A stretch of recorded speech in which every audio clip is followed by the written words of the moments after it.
Hello সবাইকে, আশা করি সবাই অনেক অনেক ভালো আছেন। সো আমাদের প্র্যাকটিস নোটসের আরও একটা গুরুত্বপূর্ণ এপিসোড আপনাদের সাথে শেয়ার করতে যাচ্ছি।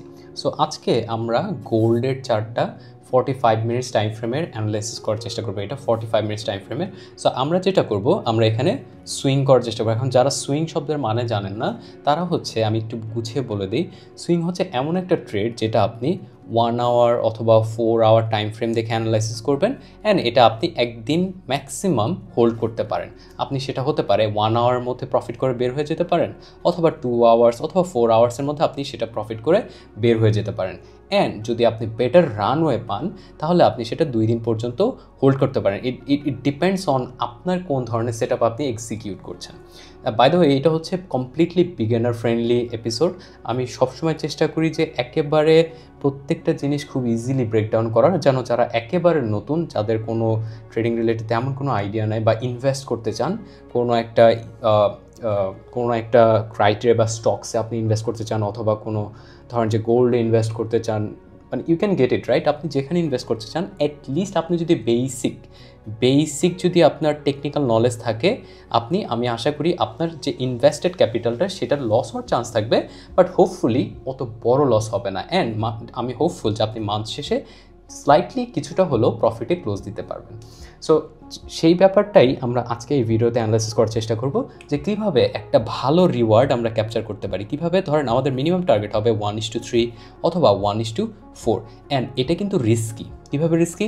আপনার এসএল যাবে, আমি বলে দিচ্ছি, আপনার স্টপ লস হান্ট হবে ফর শিওর। আপনি এখানে কিন্তু কোনোভাবে বলতে পারবেন না যে আমি আপনাকে 100% উইন রেশিওর কোনো সেট আপ আপনাকে বলছি।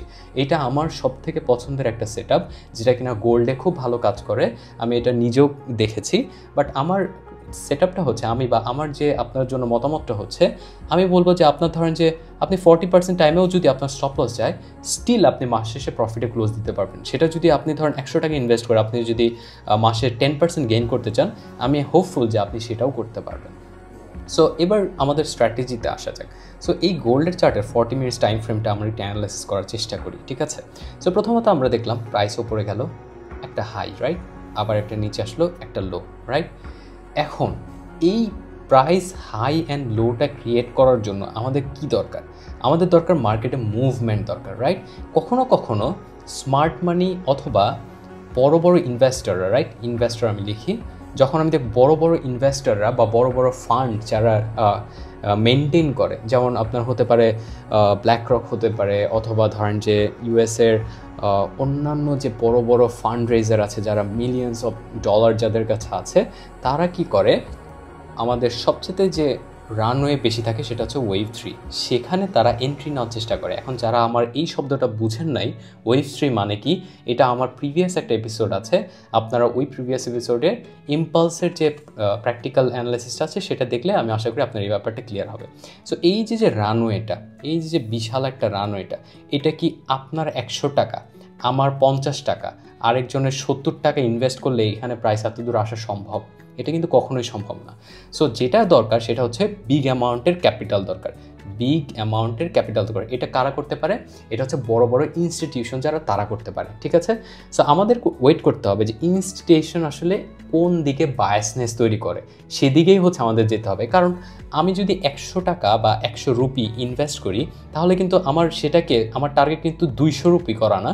কারণ 200 রুপি করতে হলে বিটিসি বা ধরেন যে গোল্ড, আমরা যদি গোল্ডের কথা বলি, গোল্ড যদি আজকে $3300 হয়ে থাকে, তাহলে এটাকে আমার 200 টাকা, 100 টাকা ইনভেস্ট করলে 200 টাকা করতে হলে, এটাকে আমি যদি লেভারেজ ছাড়া স্পটের কথা বলি, তাহলে আমার এটা $6600 যেতে হবে, হুইচ ইজ লাইক, মানে এটা কিন্তু আনপ্রেডিক্টেবল, রাইট? এটা কিন্তু কখনো ডিজায়ারেবল না। আপনি এক মাসে বা গেস করতে পারেন না যে এটা আপনি এক মাসে, ইভেন 4-5 বছরেও কিনা এত দূর যাবে কিনা, এটা কিন্তু আমাদের জানা নাই।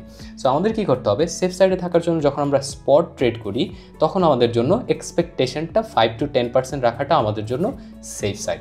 সো ওকে, আমাদের যে ব্যাপারটা ছিল সেটা হচ্ছে আমাদের বড় বড় ইনস্টিটিউশনটা কোন সাইডে যাচ্ছে। সো আমি খেয়াল করলাম এখানে বিশাল একটা প্রাইস রেঞ্জ আসছো, অ্যান্ড এখানে ইনভেস্টররা ইনভেস্ট করছে বা ইনস্টিটিউশন ইনভেস্ট করলো, তার মানে বায়াসনেস হচ্ছে আপসাইডে, ঠিক আছে? আমি এখানে লিখে দিচ্ছি আপসাইড। আমি এই ব্যাপারটা পেলাম, তার মানে কি আমি এখান থেকে বাই করা শুরু করব? না, এখন আমি যদি আপনাকে বলি ভাই আপনি কি এখানে বাই করলে আপনার বেটার হবে নাকি এখানে বাই করলে আপনার বেটার হবে, আপনি আমাকে অলওয়েজ অ্যান্সার দিবেন যে এখানে বাই করলে আমার বেটার রিওয়ার্ড হবে। কেন? কারণ আমার যতটা এই যে সাপোর্ট, এই সাপোর্টগুলোর কাছাকাছি বাই করা যায় সেটা আমার জন্য ভালো, কম রিস্কি। বাট আমি যদি রেজিস্ট্যান্সের কাছাকাছি গিয়ে বাই করি সেটা কিন্তু আমার জন্য ভালো না, right? And on top of that যখন আমি খেয়াল করলাম যে এই হাইটা টেক আউট করে ফেলেছে, তাহলে এটা কী হয়ে গেছে? চেঞ্জ অফ স্ট্রাকচার, ঠিক আছে? অ্যান্ড এটা কিন্তু কন্টিনিউয়াসলি যাওয়ার কথা ছিল, বাট আমাদের এই যে বড় বড় ইনভেস্টররা তারা একটা রেঞ্জ যাওয়ার পর তারা প্রফিট ক্যাপচার করার চেষ্টা করে। সো যখন তারা এখানে প্রফিট ক্যাপচার করার চেষ্টা করছে, অ্যান্ড আমাদের মতো যে রিটেলাররা তারা ভেবে বসি যে ও প্রাইস যেহেতু এখানে ধরেন আমি লিখে রাখি, ধরেন এখানে $3100 ছিল, এখান থেকে $3300 প্রাইস এখানে চলে এসেছে, তার মানে প্রাইস আরও পড়ে যাবে। সো যখন আমার মতো ছোটো ছোটো 50 টাকা অথবা যারা 100 টাকা ইনভেস্ট করে তারা যখন এখানে যাবে, জাস্ট 50 টাকা 100 টাকা জাস্ট আমি ডলার টার্মসে বলার চেষ্টা করছি, জাস্ট আপনার এক্সাম্পল স্বরূপ এটা ধরে নিতে পারে। ধরেন এখানে ছোটো অ্যামাউন্টের টাকা আমরা ইনভেস্ট করলাম, তখন আমি বলবো ও আচ্ছা প্রাইস আরও পড়ে যাবে, তখনই আমাদের এই ছোটো ধরেন এটা হচ্ছে আমার স্টপ লস, অ্যান্ড আপনি 500 টাকা ইনভেস্ট করছেন, এটা হচ্ছে আপনার স্টপ লস। আর একজন 50,000 ইনভেস্ট করছে, এটা হচ্ছে তার স্টপ লস। সো এই যে স্টপ লসগুলো হান্ট হচ্ছে, এই টাকা দ্বারাই তাদের প্রফিট জেনারেট হয়। সো ওকে, স্ট্রাকচারাল চেঞ্জেস আসছে, দেন আমাদের কি দরকার? আমাদের দরকার একটা OB, আরেকটা দরকার কি FVG, আরেকটা কি দরকার? একটা প্রাইস অ্যাকশনের পজিটিভ সিগন্যাল দরকার, ঠিক আছে? যেটার মাধ্যমে, যেই তিনটা জিনিসের মাধ্যমে আমরা সেখান থেকে একটা স্ট্র্যাটেজি বা স্ট্র্যাটেজিক্যাল ডিসিশন নেওয়ার চেষ্টা করব, ঠিক আছে? সো প্রথমত প্রাইস যখন নিচে আসার চেষ্টা করলো অ্যান্ড কন্টিনিউয়াসলি আমরা দেখলাম এখানে লোয়ার লো লোয়ার হাই এগুলো তৈরি করছে, lower low lower high lower low, and এখানে যখন কন্টিনিউয়াসলি লোয়ার লো হচ্ছে, what we are expecting a lower high. এখানে কিন্তু একটা লোয়ার হাই তৈরি হয়েছে। এই লোয়ার হাইয়ের যে ক্যান্ডেলটা আপনি যদি দেখেন, এই ক্যান্ডেলটা যদি দেখেন, এটা কিসের মতো দেখতে? এটি কিন্তু অনেকটা শুটিং স্টারের মতো দেখতে, রাইট?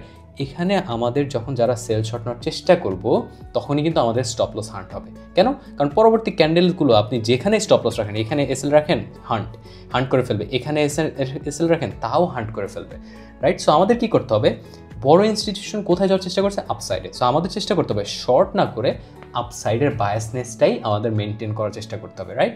সো এটাই যদি হয়, প্রথমত আমি খেয়াল করলাম এই যে ক্যান্ডেলসগুলো, এটা কিন্তু ডাউন ট্রেন্ডে ছিল, এই দুইটা ক্যান্ডেল, রাইট? পরবর্তীতে একটা গ্রিন ক্যান্ডেল হয়ে প্রাইসকে ধাক্কা দিয়ে পুরো উপরে নিয়ে চলে গেছে, রাইট? তার মানে এখানে আমার একটা OB বা অর্ডার ব্লক এখানে আছে।